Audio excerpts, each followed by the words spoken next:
घी मिल रहा है, शहद मिल रहा है, जीवन वर्धक औषधियां मिल रही हैं फूड में, जिसमें आपको फंडामेंटल राइट टू रोजगार मिल रहा है। मतलब आपको अपनी काबिलियत के हिसाब से शिक्षा मिलना आपका मौलिक अधिकार है। और हम तो जो है लोग गरीबी कहते हैं, गरीबी हटाओ, हम कह रहे हैं हम तो समृद्ध बनाओ की बात कर रहे हैं। और हम आपकी समृद्धि फंडामेंटल राइट बना रहे हैं। मतलब भारत में कोई व्यक्ति गरीब बचेगा ही नहीं, क्योंकि समृद्ध होना उसका फंडामेंटल राइट है। और इस प्रक्रिया में, पूरी प्रक्रिया में भारत सरकार के ऊपर कोई बोझ नहीं आ रहा है। तो भाई जिसके जेब में पैसा नहीं है उसे वो मौलिक अधिकार कैसे मिलेंगे? क्योंकि आप साथ में ये भी कह रहे हो कि साहब कोई भी चीज फ्री में नहीं देंगे। तो जब कोई भी चीज फ्री में नहीं देंगे तो वो बेचारा गरीब व्यक्ति जिसके खीसे में पैसे नहीं है, बाप के पास पैसे नहीं है, उसे ये पांचों मौलिक अधिकार कैसे मिलेंगे? उसके लिए मॉडल है कि आपको जब भी पैसे की जरूरत है आपके अपने ही डेबिट अकाउंट से मिल जाएंगे, और आपको ना किसी साहूकार के पास जाना है, ना किसी बैंक के पास जाना है। आपके पास जब आप कमाएंगे तो अपने आप जो है ना पट जाएगा।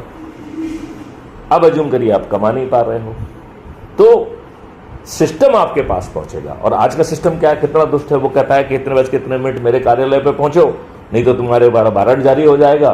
दूसरे तीसरे दिन जो है ना आपकी इस तारीख को हम तुम्हारे सामने जायदाद की कुर्की कर देंगे। आज का नियम कानून नहीं करता है। क्राइम फ्री भारत का मॉडल इसके जस्ट विपरीत है।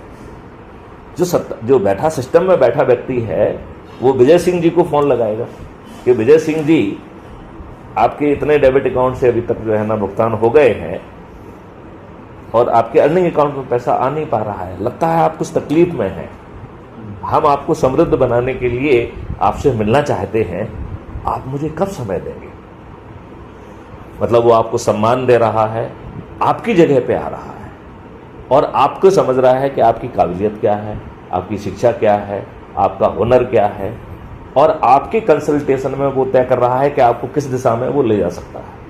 आपके कंसल्टेशन में वो आपके ऊपर थोप नहीं रहा है कि भाई साहब अब तुम जो है ना ये फ्लोर साफ करो, अब तुम जो है ना फला संडास साफ करो, ये नहीं कह रहा है। वो क्या कह रहा है कि आपका जो हुनर है, आपकी क्षमता है, उसके हिसाब से वो आपकी समस्याओं को दूर करेगा। जरूरी होगा तो आपको ट्रेनिंग देगा, आपको आधुनिकतम टूल्स देगा, उसमें आपको अभ्यास कराया जाएगा और फिर आपके साथ दूसरे लोगों को जोड़कर टीम बनाया जाएगा और उन टीम को जो है राष्ट्रीय संपदा के निर्माण में भेज दिया जाएगा। और जितनी राष्ट्रीय संपदा का निर्माण होगा उसके इक्विवेलेंट भारत विकास निधि निर्मित हो जाएगी और वो 1.1 रुपये के बराबर। अब बताइए आपको जो है ना 21 महालक्ष्य और 5 फंडामेंटल राइट देने में क्या भारत सरकार का एक पैसा लगेगा? उल्टा धन का निर्माण हो रहा है।